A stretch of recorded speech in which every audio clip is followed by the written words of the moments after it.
আমি অ্যাপ্রিসিয়েট করি যে নবনির্বাচিত যে প্যানেল তারা রায়ের বাজার গেছেন, মুক্তিযুদ্ধের শহীদদের প্রতি তাদের শ্রদ্ধা এবং দোয়া করে এসছেন তারা। সুতরাং আমি মনে করি এই ন্যারেটিভ শেষ হয়ে যায় নাই। সেটা শ্রদ্ধার জায়গা, সেটা কি রাজনীতিতে ব্যবহারের জায়গা? রাজনীতিতে ব্যবহৃত হবে। ওনারা গেছেন কিন্তু রাজনৈতিক কারণে, আমি একদম খোলামেলা যদি কথা বলি, কারণ ওনাদের বিরুদ্ধে যেহেতু এই ধরনের অভিযোগ আছে, ওনাদের না মানে ওনাদের আমি ওই যে অফ রেকর্ড বলছেন, ওনাদের বাবারাও অনেকে মুক্তিযুদ্ধের পর জন্ম নিয়েছেন, কিন্তু ওনারা যে দলটার সাথে অ্যালাইন্ড সেই দলটার যে অতীত আছে এবং সেই অতীতটা এখনো টু সাম এক্সটেন্ট আসলে ক্লিয়ার হয়ে ওঠে নাই। জাহিদুর রহমান, একটা বিষয় বলবেন যে কয়েকজন প্রার্থী ঘোষণা করা হয়েছে তাদের মধ্যে মোটামুটি সবাই, ছাত্রদল বলেন, শিবির বলেন বা অন্যান্য সংগঠন যারা আছে, তাদেরকে কিন্তু মোটামুটি জুলাইয়ের যারা সম্মুখ সারির যোদ্ধা তাদেরকে প্রার্থী করা হয়েছে। তো যদি বলি আবিদুল ইসলাম খান জুলাইয়ের সম্মুখ সারির যোদ্ধা, এখানে স্ট্র্যাটেজিতে বিএনপির কোনো ভুল দেখছেন কিনা? নিশ্চয়ই ভুল আছে। একটা হলো স্ট্র্যাটেজিক ভুল, আর একটা হচ্ছে সময়ের একটা ঝামেলা তাদের আছে। স্ট্র্যাটেজিক ভুলের কথা বলি, বিএনপি এই নির্বাচনে অংশ নেবে কি নেবে না এটা নিয়ে খুবই লম্বা সময় কনফিউজ ছিল। আমি দেখেছি যে তারা নির্বাচনটা তাদের বেশ কিছু শর্ত যখন দিচ্ছিল, মানে শর্ত নির্বাচন চাই কিন্তু এটা করতে হবে, এগুলো দিয়ে বোঝা যায় আসলে তারা নির্বাচনটা চাইছেন না। আমি ধারণা করি তারা এই অন্তর্বর্তী সরকারের সময় নির্বাচন চাননি। তাদের যেটা হয়েছে, তাদের প্রার্থী ঠিক করা থেকে শুরু করে সব কিছু অনেক দেরিতে হয়েছে, অথচ আপনি ছাত্র শিবিরের কারা প্রার্থী হচ্ছে, কি করবেন আপনি কিন্তু অনেক আগে থেকে জানেন।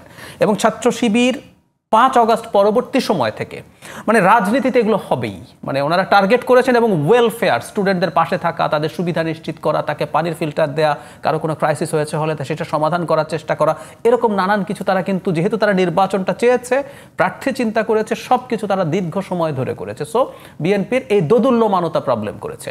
কিন্তু বিএনপির আরেকটা সংকট ছিল, আসলে বিএনপি শেখ হাসিনার সময় যেভাবে রাজনীতি করেছিল, ছাত্রদল আমি এভাবে যদি বলি, সে তার নামে রাজনীতি করতে গেছে, প্রচুর মার খেয়েছে, ক্যাম্পাসে তার প্রেজেন্স আসলে অলমোস্ট ছিলই না, ফলে ওই ইন্টারাকশনের জায়গাটা আসলে নিশ্চিত করতে পারেনি। ছাত্র শিবিরের দিক থেকে যেটা হয়েছে, আমি ছাত্রলীগের কমিটিতে যাওয়াটা 2-4 জন সেটা সরিয়েও যদি রেখে বলি, কোনো না কোনো ফর্মে তারা কানেক্টেড থাকতে চেয়েছে। শিশির মনির ভাই যেভাবে বললেন যে বিভিন্ন সামাজিক সংগঠন আছে, ডিবেট অর্গানাইজেশন আছে, এগুলোতে বিভিন্ন জায়গায় করে কিন্তু তাদের ওই নেটওয়ার্কিংয়ের জায়গাটা তারা নিশ্চিত করতে পেরেছেন। সেই কারণে অনেক বেশি তারা স্টুডেন্টদের সাথে কানেক্টেড ছিলেন। বিএনপি অল আউট যেভাবে ছাত্রদল মুভ করছিল সেটা তাদের জন্য আসলে হয়ে ওঠে। 40,000 ভোটার, জি, শুধুই কি ওয়েলফেয়ার বা মানে কানেক্টেড থাকাই গুরুত্বপূর্ণ ছিল, নাকি এখানে মানে কোনো ধরনের একটা ন্যারেটিভ তৈরির ক্ষেত্রে বড় ধরনের ব্যর্থতা আছে বিএনপির ক্ষেত্রে? আমার কাছে মনে হয় না। আমি যদি উল্টো এভাবে বলি, ছাত্রদল 15 বছর অলমোস্ট ক্যাম্পাসে নাই, সেই জায়গায় সে যদি এভাবে কিন্তু আমরা পাল্টা দেখতে পারি, 5,000 ভোটও যদি পায়, যে যারা নতুন এসছে, একটা উদাহরণ দিই, এই দেশের যার বয়স 35-এর নিচে, সে কোনো একটা ফেয়ার নির্বাচন দেখে নেই। 8 সালে যার বয়স 18 ছিল, তার বয়স এখন 35। খেয়াল করুন কত বড়, মানে 35 বছর মানে ওনার অনেক বয়স হয়ে গেছে। যে স্টুডেন্টরা আছে, ও তো বিএনপি বলে কিছু আসলে চোখে দেখার কোনো কারণ নাই, ও দেখেছে শেখ হাসিনাকে, শেখ হাসিনা থেকে যাচ্ছে। সো যারা ভোট দিচ্ছে তাদের অবস্থা এই। তাই যদি হয়ে থাকে, আপনি খেয়াল করে দেখবেন 20, 21, 22 বছর যাদের বয়স, তাদের মানে বিএনপির ওই সময় তারা শিশু ছিলেন, তাদের পুরো বেড়ে ওঠাটা হয়েছে এখানে। সুতরাং বিএনপিকে নতুন করে তার সাথে কানেক্ট করতে হয়েছে। এটা তো একটা স্পেসিফিক গ্রুপ, মানে একটা নির্দিষ্ট বয়সের স্টুডেন্টস এখানে। সেই বয়সের স্টুডেন্টের কারো বিএনপি সম্পর্কে তো আসলে তেমন কিছু ধারণা থাকার কারণ নেই। ও তো বিএনপিকে কিছু মুভমেন্টে দেখেছে, এর বাইরে তো দেখেনি।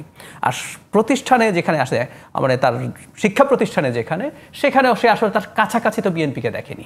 কিন্তু শিবিরের যারা বিভিন্ন সময় এবং পরবর্তীতে এসে যারা হল সংসদেও গেল, ও তার ওই নেটওয়ার্কিং, তার যোগাযোগ, আমি একটু খোলাখুলি যদি বলি, ছাত্র শিবির তো ঢাকা ইউনিভার্সিটিতে অদ্ভুত কারণে নিষিদ্ধ ছিল। আমি এটার প্রতিবাদ সব সময় করি, মানে সব ছাত্র সংগঠন মিলে ঘোষণা করেছে ছাত্র শিবির প্রকাশ্যে রাজনীতি করতে পারবে না।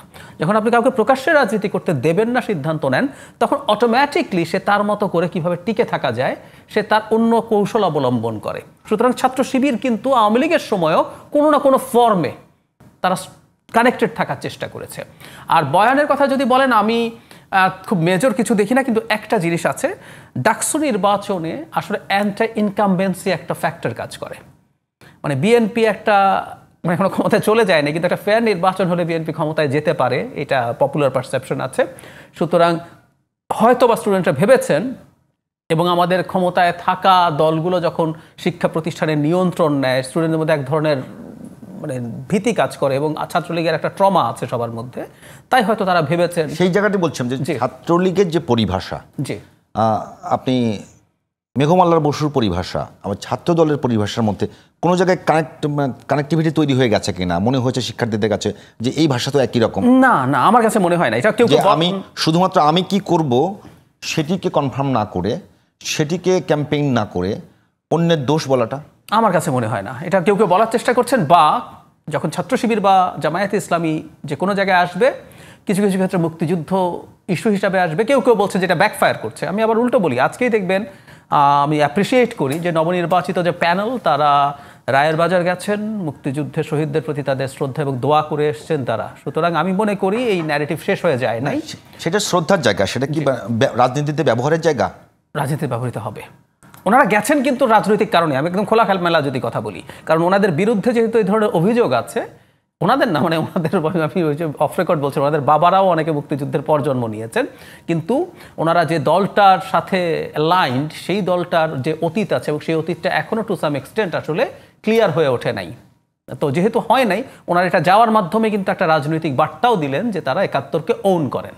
সুতরাং এটা একটা রাজনৈতিক কারণেই হয়েছে। তো এই জন্য আমি বলছিলাম আসলে শুধুমাত্র আপনি ন্যারেটিভ দিয়েই হবে না, দিনের শেষে ভোট নিয়ে আসা কিন্তু সোজা ব্যাপার না।